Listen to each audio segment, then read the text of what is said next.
Yes, ఇక గంగాపురం వెంకటరెడ్డి గారు ఉన్నారు, బీజేపీ రాష్ట్ర అధికార ప్రతినిధి. వెంకటరెడ్డి గారు నమస్తే.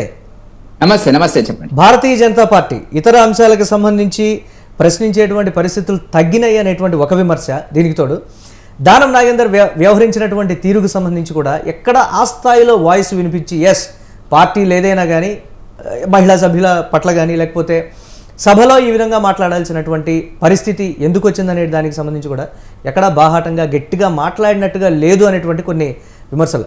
ఒకరిద్దరు మేబీ మాట్లాడి ఉండొచ్చేమో, కానీ ఉన్నటువంటి 8 మంది కూడా ఆ స్థాయిలో వాయిస్ని రేజ్ చేయట్లేదు అనేటువంటి కొన్ని విమర్శలు. ఏం చెప్తుంది బీజేపీ? ఇప్పుడు ఒకటి మురళి గారు, లైవ్ లో ఉన్న మిత్రులందరూ కూడా నమస్తే. మీరు అడిగిన ప్రశ్న చాలా కొంత విస్తారంగా ఆలోచించవలసినటువంటిది. ఎందుకంటే ఈ మధ్య ఈ 2-3 రోజుల నుంచి కూడా చర్చ జరుగుతున్నటువంటి భారతీయ జనతా పార్టీ శాసనసభ్యులు శాసన సభలో ప్రవర్తించినటువంటి తీరు అనేటువంటి దాని మీద ఒక అభిప్రాయం నేను ముందు మీరు అడిగిన సమాధానం చెప్పి, ఇప్పుడు చర్చ ఏం జరిగింది అసెంబ్లీలో, ఒక త్యాగాల పునాదుల మీద ఏర్పడినటువంటి తెలంగాణలో పిల్లలంతా కూడా ఎవరికి వాళ్ళు ఆత్మహత్య చేసుకున్న వచ్చినటువంటి తెలంగాణలో ఇవాళ టిఆర్ఎస్ ప్రభుత్వం 2 దఫాలుగా ఎన్నికైన తర్వాత ఉపయోగించినటువంటి పదజాలము కొంత వాళ్ళు వాడినటువంటిది, ఉద్యమకాలంలో కేసీఆర్ వాడినటువంటిది, తర్వాత కూడా సభలో కూడా కేసీఆర్ గారు కానీ ఆ పార్టీ కానీ అవలంబించినటువంటి మాటలు ఏవైతే ఉపయోగించిన మాటలు పదజాలం ఏదైతే కొంత సభను అగౌరవపరిచే పద్ధతిలోనే ఉన్నమాట వాస్తవం. దాని గురించి నేను ఇప్పుడు చర్చకు పోను.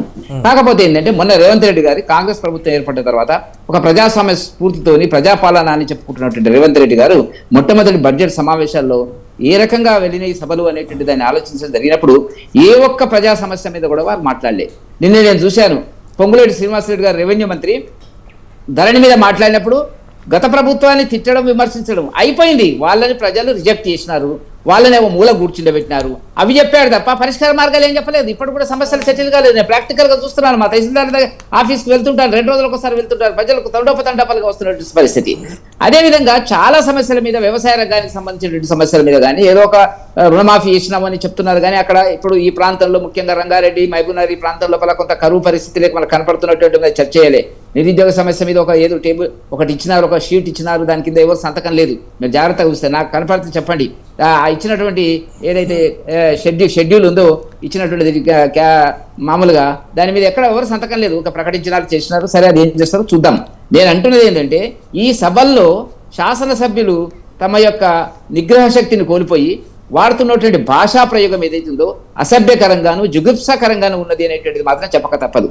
గౌరవ ముఖ్యమంత్రి గారి దగ్గర నుంచి, గౌరవ ఉప ముఖ్యమంత్రి గారి దగ్గర నుంచి దానం నాగేందర్ వరకు ప్రవర్తించినటువంటి తీరు ఏదైతే ఉన్నదో అది మంచిది కాదు అనేటువంటిది మాత్రం ఒక రాజకీయాలకు అతీతంగా నేను ఒక భారతీయ జనతా పార్టీ కార్యకర్తగా పార్టీలో ప్రతి ఒక్క సభ్యుడికి మాట్లాడేటువంటి స్వేచ్ఛ, ప్రతి ఒక్క అంశానికి సంబంధించి కూడా ఓపెన్గా అంటే రెస్ట్రిక్షన్స్ లేకుండా మాట్లాడేటువంటి స్వేచ్ఛ కాంగ్రెస్ పార్టీలో ఉందని వారు చెప్తున్నారు. అలా చూడకూడదు అంటే మాట్లాడేటువంటి భాషను కూడా అదే ఉంటది, నాకు తెలియదు. మరి భాష కూడా ఎవరి భాషలో వాళ్ళు మాట్లాడేటువంటి. నేను ఎందుకీ మాట అంటున్నానంటే గౌరవ ముఖ్యమంత్రి గారు తన యొక్క పదవికి ఉండేటువంటి హోదాను కానీ ప్రజలు ఇచ్చినటువంటి తీర్పును కానీ గౌరవించుకునేటువంటి పద్ధతిలో మాట్లాడితే బాధ లేదు. ఆయన మాట్లాడింది ఏంది, కేటీఆర్ గారు సభ మీద ద్రవ్య వినియోగ బిల్లు మీద మాట్లాడిన తర్వాత సభలోకి వచ్చినారు రేవంత్ రెడ్డి గారు. వచ్చిన తర్వాత ఆ వెనకాల కేటీఆర్ గారి ప్రసంగానికి చప్పట్లు కొట్టినటువంటిది, అంటే టేబుల్ మీద కొట్టుకుంటారు కదా, ఎవరి పార్టీ వాళ్ళు కొట్టుకుంటారు, దాని గురించి మనకు అభ్యంతరం లేదు.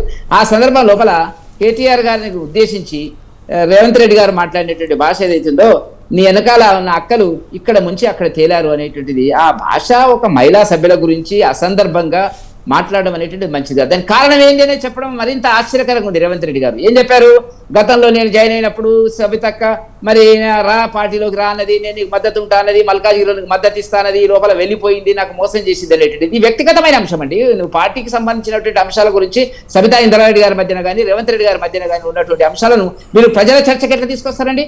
ప్రజలు ఆ బడ్జెట్ కు సంబంధించినటువంటి సమస్యల మీద మాట్లాడతారా?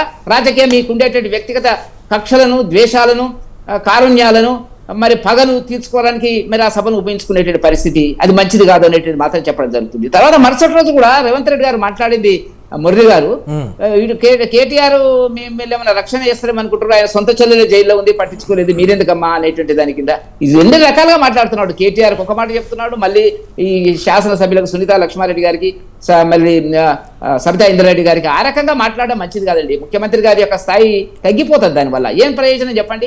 మీరు చాలా హుందాగా ఉండాలి. మీకు 5 ఏళ్ళ అవకాశం ఇచ్చినారు, మళ్ళొకసారి ఎన్నికయ్యేటట్టుగా మీరు ఉండాలి తప్ప ఈ చర్చ అంటే భారతీయ జనతా పార్టీ ఇప్పుడు మీరు చెప్పిన దానికి సంబంధించి భారతీయ జనతా పార్టీ ఒక నిమిషం, భారతీయ జనతా పార్టీ న్యూట్రల్ గా ఉంటుంది తప్ప సరే వన్ సైడ్ ఏ సైడ్ ఒక్క నిమిషం ప్లీజ్ వెంకటరెడ్డి గారు, ఏ సైడ్ కి లేకపోయినప్పటికీ కూడా వన్ సైడ్గా లేకపోయినప్పటికీ ఏ సైడ్కి లేకపోయినప్పటికీ న్యూట్రల్గా ఎందుకు వ్యవహరిస్తోంది?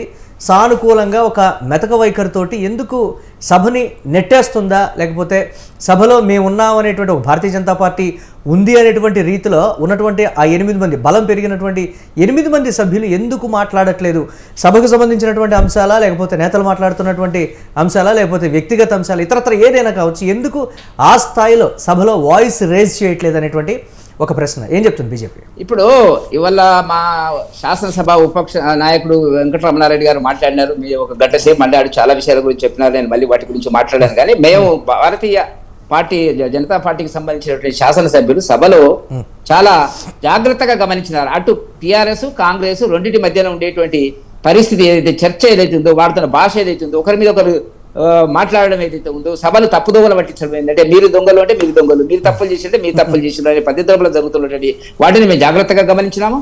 నెక్స్ట్ సభ నుంచి అంటే మేము ఒక్కటే సంస్కారవంతమైన సాంప్రదాయ సిద్ధమైనటువంటిది కొంత క్రమశిక్షణ కలిగినటువంటి భారతీయ జనతా పార్టీకి సంబంధించినటువంటి శాసనసభ్యులు చాలా జాగ్రత్తగా గమనించినారు. అంటే ఏం చేయాలా మరి? మీరు అన్నట్టుగా మాకున్నది ఏదో ఒక ఇష్యూ మీద మీరు మమ్మల్ని మాట్లాడనిస్తలేరు, వాళ్ళే ఇద్దరు మాట్లాడుకున్నటువంటి సందర్భం లోపల ఎక్కడో ఆరపా తడప ప్రజా సమస్యల గురించి మా వాళ్ళు మాట్లాడినటువంటి పరిస్థితి వచ్చినటువంటి సందర్భం లోపల మేము తీవ్రంగానే దాన్ని ఒక విమర్శ అయితే వచ్చింది. ఇటు కాంగ్రెస్ పార్టీ బీజేపీ అంతర్గత ఒప్పందంలో భాగంగా మాట్లాడలేదని ఒక అంశం, ఇటు బీఆర్ఎస్ చెప్తుంది.